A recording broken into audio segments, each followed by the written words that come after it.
What's the best piece of advice you've been taught? जब मैं 19 साल का था, मेरे ग्रैंडपा के हाथ इतने ज्यादा कांपते थे कि वो अपनी शर्ट के बटन भी नहीं लगा पाते थे। मैं हर संडे उनके घर जाता था, उनकी थोड़ी मदद करने के लिए, स्पेशली जब ग्रैंडमा के जाने के बाद वो अकेले रह गए थे। ग्रैंडपा अपनी एक पुरानी लेदर चेयर पर बैठते थे खिड़की के पास और बर्ड फीडर पर आने वाले बर्ड्स को देखते रहते थे जब मैं उनके लिए लंच बनाता था। एक दिन मैंने कॉलेज छोड़ दिया।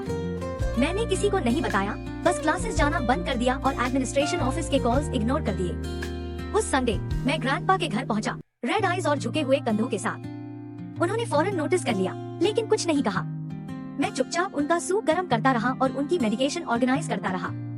हम दोनों खामोशी में खाना खा रहे थे जब उन्होंने आखिरकार सॉफ्टली पूछा, क्या हुआ? फिर सब कुछ बाहर आ गया। कैसे मैं क्लासेस में फेल हो रहा था, कैसे अपना मेजर डिसाइड नहीं कर पा रहा था, कैसे ऐसा लगता था कि सब लोग अपनी जिंदगी के रास्ते पर सही जा रहे हैं और मैं बस डूब रहा हूँ। आई क्विट, मैंने कहा, अपने हाथों को घूरते हुए। मैं बस छोड़ दिया। ग्रैंडपा ने धीरे से सिर हिलाया और बुकशेल्फ पर एक छोटे वुडन बॉक्स की तरफ इशारा किया। वो लेकर आओ, उन्होंने कहा।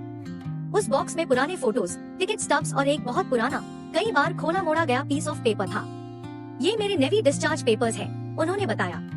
मैंने 17 साल की उम्र में बोर्ड के दौरान एनलिस्ट किया था और हर दिन डर में जिया। उनकी आवाज और भी सॉफ्ट हो गई।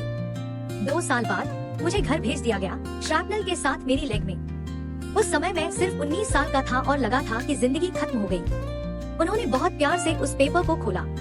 उस पर फेडेड पेंसिल से लिखा था, the path isn't straight, keep walking anyway. ये मेरे कमांडिंग ऑफिसर ने लिखा था जब मैं जा रहा था, ग्रैंडपा ने कहा। मैं अपने शरीर से, दुनिया से और खुद से नाराज था क्योंकि मुझे नहीं पता था कि आगे क्या करना है। उन्होंने कांपते हाथों से उस पेपर को वापस फोल्ड किया।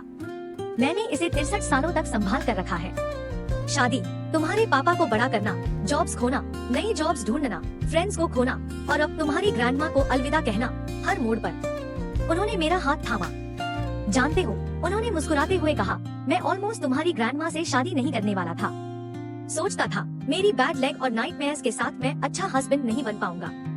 लेकिन उन्होंने भी यही कहा, the path isn't straight, but we can walk it together.